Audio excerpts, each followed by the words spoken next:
नमस्कार सांगने केमती अच्छा सब सकाल आज मुझे कौन प्रकार भिड मुझे करनी आज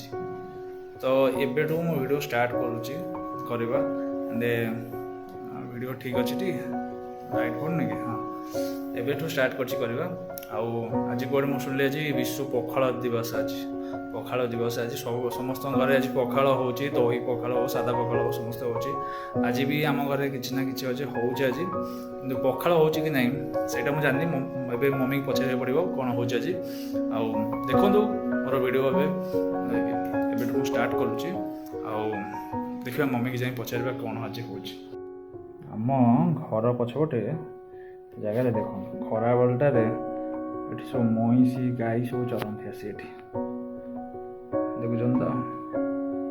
गोटे गोटे महिषी से कादुआ भितर पशि आने मैंने एत गरम रखापी निज देह को ठंडा रखापी से पशि आने से हौ आम जा आज पखाल दिवस कौन आज प्रकृत आज पखाल है आज दही कड़ी मुझे करुच्ची कि ये भात अच्छी जोटा कि चकटा होती कि तो दही कड़ी करवा प्रोसेस आपको सब देखा केमती दही कड़ी हो ये आम गैस बसी आई हांडी बसी आई रिफाइन तेल पड़ी जीरा पड़ी पियाज पड़ी आम एमती टे पियाज टे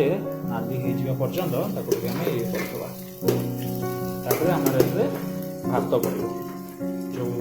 मैंने जो भात को एटलिस्ट मास करके रखी जो भात ये भातटा ये दही पड़ो साथ आमर दही कोड़ीटा 5 मिनट फुटगला पागला पानी देखा फुटगला पानी मरीगला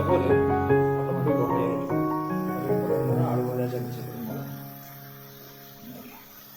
आलू भजा सहित दही कड़ी मत दही कड़ी बहुत बढ़िया लगे दही कड़ी मत बहुत अधिक भल लगे हाँ प्राय टाइम जो किसी खाया इच्छा हो दही कड़ी कर खाई पेट भल ठंडा रही ऑब्वियसली रो से तो भल लगे से किसी समय पर हो गले मम्मी मोर खाइबू देखु सांग मैंने आमर या दही कड़ी बहुत सारा होगला प्रकृत ये आलू भजा सुंदर देखा दही कड़ी आपड़ थे बनइबे घरे बनइबे खाइबे केमती लगुच कमेंट रे जणाइबे आज ये वीडियो थिला ओके तो आउ गोटे वीडियो देखा जाऊँगी मोर मो मम्मीर जाऊँ खाइबू आम ऑलरेडी 2टा पर हो गला तो पर देखा जय जगन्नाथ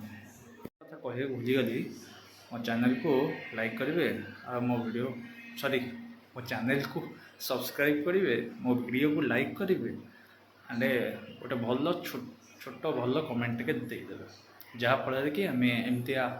आउ फैमिली ब्लॉग आम आउ थे आणबू आपण देखिए आम घरे मोर सब कौन चलती ओके धन्यवाद जय जगन्नाथ।